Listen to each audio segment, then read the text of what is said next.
మళ్ళీ మాలిని గురించి ఆలోచిస్తూ వస్తుంది. ఎందుకు అక్క అపార్థం చేసుకుంటుంది, నా భర్త తప్పు చేశాడని అనుకుంటుంది, ఈ గండం నుంచి ఎలా బయటపడాలి అని అయితే అనుకుంటూ ఉంటే మల్లికి ఇద్దరు కొత్త వ్యక్తులు కంటపడతారు. వాళ్ళ ద్వారా ఒక స్వామీజీ గురించి అయితే తెలుసుకుంటుంది మళ్ళీ.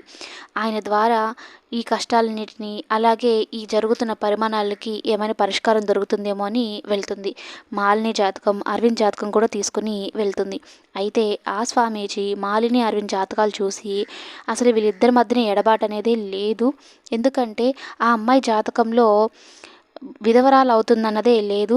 ఆ అబ్బాయికి ఏదైనా ప్రమాదం జరిగి దూరంగా ఉండొచ్చేమో కానీ ఆ అమ్మాయి అయితే విధవరాలు కాదు, ఆ అమ్మాయి జాతకంలోనే లేదు అని అయితే చెప్తాడు. అంటే అరవింద్ బ్రతికే ఉన్నాడు అని ప్రత్యక్షంగా చెప్పేస్తాడు. ఆ మాటతో ఒక్కసారిగా మళ్ళీ షాక్ అయిపోతుంది.